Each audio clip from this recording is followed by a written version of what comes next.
अस्सलाम वालेकुम क्लास 4। आज हमारा लेक्चर नंबर 2। हमारा सब्जेक्ट है एसएसटी। पिछला चैप्टर हमने पढ़ा था आवर क्लाइमेट। उसमें मैंने आपको होमवर्क दिया था, उम्मीद है होमवर्क आपने कर लिया होगा। तो आज आपके लिए कुछ और होमवर्क है और आपका होमवर्क ये है कि एक्सरसाइज सी और डी पेज नंबर 25 पे जो है। तो इस चैप्टर की रीडिंग शुरू करने से पहले इस चैप्टर के जो कोई डिफिकल्ट वर्ड्स हैं हम उनकी तरफ देख लेते हैं। एग्रीकल्चर मतलब काश्तकारी, इकोनॉमी मतलब मईशत, यील्ड मतलब फसल या फल, सो मतलब बीज बोना, हार्वेस्टिंग मतलब फसल कटाई, ग्राम मीन्स चना। हम इस तरफ आते हैं। रिप मीन्स पका हुआ, स्टैग्नेंट मीन्स रुका हुआ, सक्लेंट मीन्स रसदार, प्लेन मीन्स मैदान, रॉ मतलब कच्चे और हाइड मतलब खाल। ये हो गए हमारे इस चैप्टर के कुछ मुश्किल अल्फाज। अब ये मुश्किल अल्फाज जब चैप्टर में आएंगे रीडिंग में तो आपको काम ही करना है, एक पेंसिल लेनी है अपने साथ और जो मुश्किल अल्फाज जो मैंने लिखवाए हैं उनको अंडरलाइन करना है और उनकी जो मीनिंग है वो उसके ऊपर ही लिख लेनी है। अब हम इसकी रीडिंग शुरू करेंगे। आप सब अपनी बुक्स ओपन कीजिए, पेज नंबर 26। तो हमारे चैप्टर का नाम है our agriculture. Pakistan is an agriculture country. Pakistan एक एग्रीकल्चर कंट्री है जहाँ काश्तकारी वगैरह बहुत ज़्यादा होती है।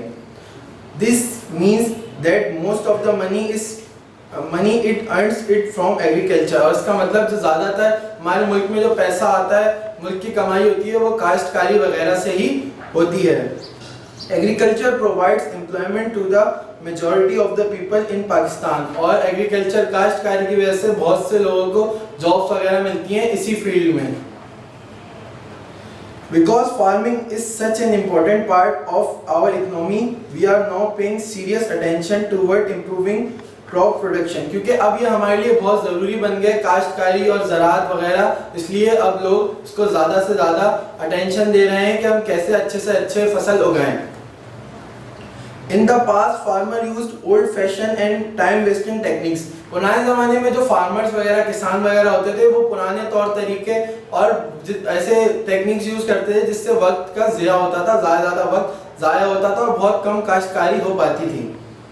But now farmers are adopting new methods and modern machinery in order to get the best yield। और अब लेकिन अब के ज़माने में जो फार्मर्स हैं वो अच्छे से अच्छे और नए से नए टेक्निक्स एडॉप्ट कर रहे हैं कि अच्छे से अच्छे और कम से कम टाइम में उनको अच्छी फसल मिल सके। अच्छा भाई, स्टेप टेकन फॉर इम्प्रूवमेंट। इसमें बता रहे हैं कि हम कैसे इम्प्रूवमेंट कर सकते हैं, उसके स्टेप बाय स्टेप बताए गए हैं, हम पढ़ रहे हैं। We are using modern machinery which is saving the time of the farmers. और हम मॉडर्न मशीनरी यूज कर रहे हैं, जो नई मशीन्स वगैरह हैं उससे हमारा वक्त बचता है और काश्तकारी में मदद मिलती है। Knowledge of climate has helped in sowing and harvesting of the crop at the correct time. ये क्लाइमेट वगैरह की आबोहवा की मालूमात होने की वजह से हमें पता चल जाता है कि काटना कब, बीज बोना है कब, बीज काटना है, फसल वगैरह उगानी है, इसका सही वक्त कब है। ये सब हमें सिर्फ नॉलेज की वजह से पता चल रहा है। Because of for knowledge least damage is done to crops. क्योंकि हमारे पास अब मालूमात होती है इसलिए बहुत कम से कम ज़राअत जो है वो डैमेज होते हैं, तबाह होते हैं। More and more tubewells have been made in areas where there is little water।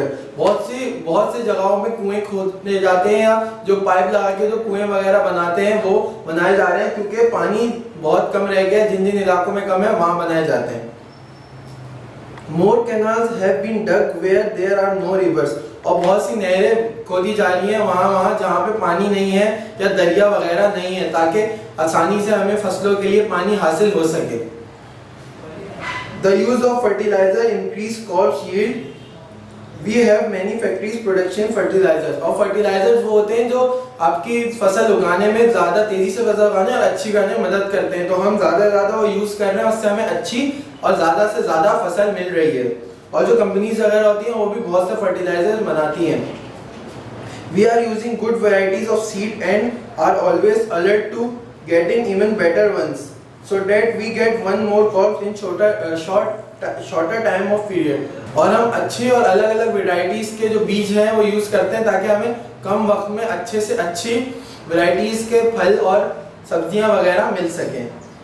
We are using effective pesticide to destroy the pests। These pests can destroy the crops। और हम पेस्टिसाइड्स वगैरह use करते हैं, ये कीड़े वगैरह जो होते हैं, फसलों के कीड़े वगैरह जो फसलों को तबाह कर देते हैं, हम यूज़ करते हैं उनको मारने की दवा कि वो ज़्यादा से ज़्यादा मर जाएं और हमारी फसलों को कोई नुकसान ना पहुँचे।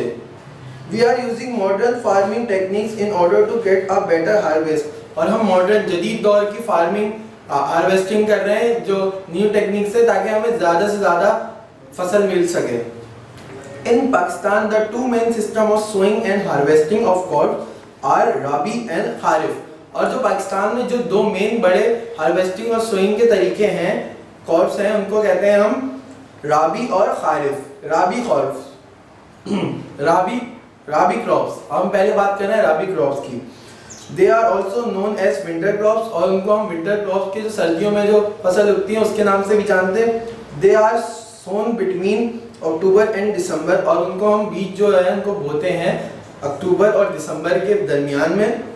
And are harvested in April and May, और उनको हम काटते हैं तो फसल में मिलती है अप्रैल और मई में। The weather which best suits them should neither be too hot nor too humid, और जो उनका मौसम होता है इनकी फसलों को उगने का, ना वो ज़्यादा गर्म हो ना वो ज़्यादा ठंडा, जो नॉर्मल वेदर होता है। The main rabi crop is wheat, और इसमें राबी क्रॉप में क्या क्या आती हैं वो बता रहे हैं। Wheat, it is the most important food from as we make chapatis from it. Wheat गंदम, जैसे राबी क्रॉप के सबसे मेन जो है वो वीट है, इससे हम चपातीज रोटी वगैरह जो हम बनाते हैं।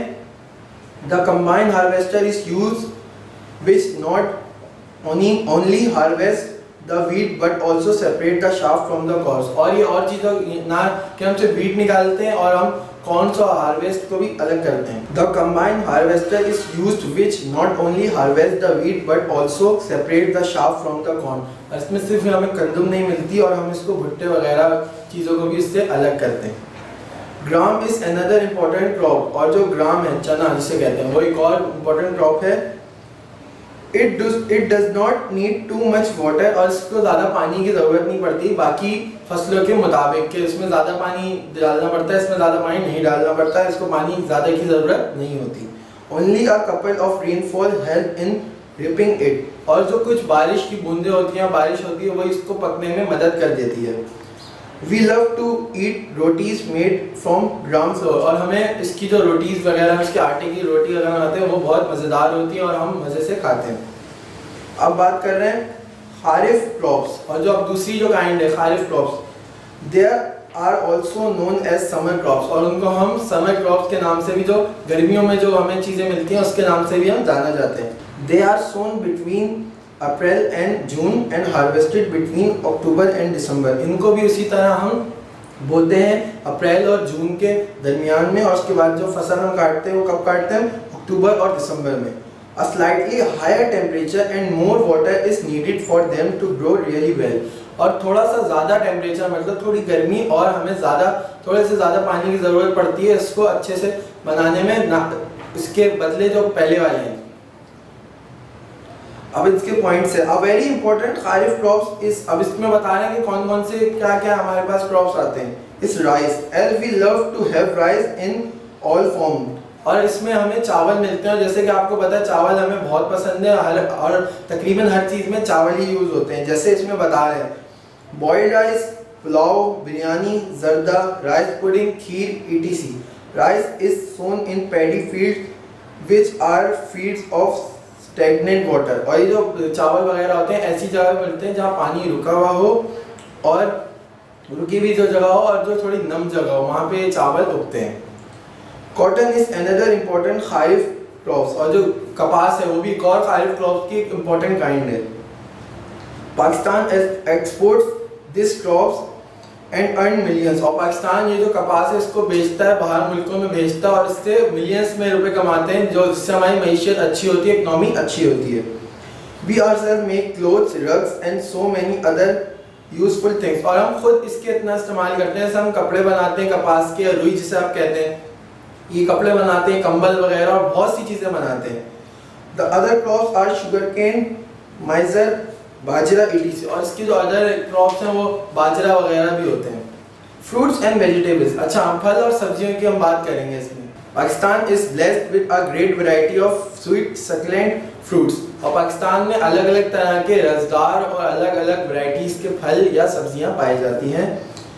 Fruits are very important for one health, और जो हमारा जैसा आपको पता है फल हमारी सेहत के लिए बहुत इंपॉर्टेंट होते हैं, बहुत ज़रूरी होते हैं।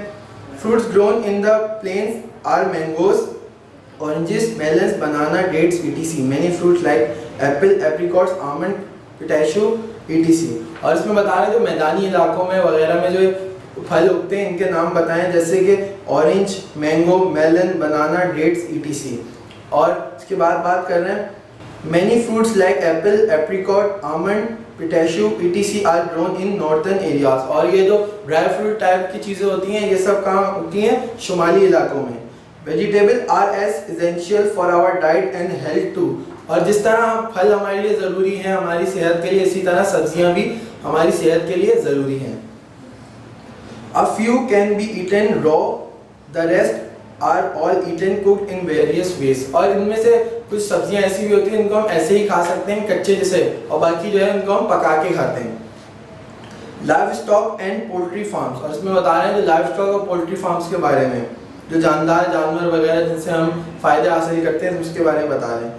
Animals reared for livestock farming by farmers are goats, sheep, buffaloes, oxen and camels. और इसमें बता रहे हैं काइंड्स के कौन कौन से ऐसे जानवर हैं जिनको हम फार्मिंग वगैरह के लिए रखते हैं, इसमें उनके नाम बता दिए हमें, goats, sheep, buffalo, oxen and camels. For some we get meat and milk, और कुछ से हमें दूध और गोश्त मिलता है। Some others pull carts and ploughs and are also needed for the work of the farm. और कुछ होते हैं जो हमारे जैसे होते हैं ना, जैसे घोड़ा गाड़ी हो गई या ऊँट की गाड़ी जो हो गई, ये इसके लिए यूज होते हैं, और कुछ हमारे खेतों में यूज होते हैं। Their hide is used to make shoes, clothes, etc. और इनकी जो खाल होती है उससे हम शूज वगैरह भी बनाते हैं, कपड़े वगैरह भी। The wool is used for clothes and sweaters. Poultry farms are very important too as we get poultry and eggs from them। और जो पोल्ट्री फार्म्स होते हैं जहाँ मुर्गे वगैरह सब होते हैं ये भी हमारे लिए इतना ज़रूरी है क्योंकि यहाँ से हमें अंडे वगैरह सब मिलते हैं। तो क्लास आज हमारा लेक्चर यहाँ ख़त्म होता है, मिलते हैं आपसे अगले लेक्चर में। अल्लाह हाफ़िज़।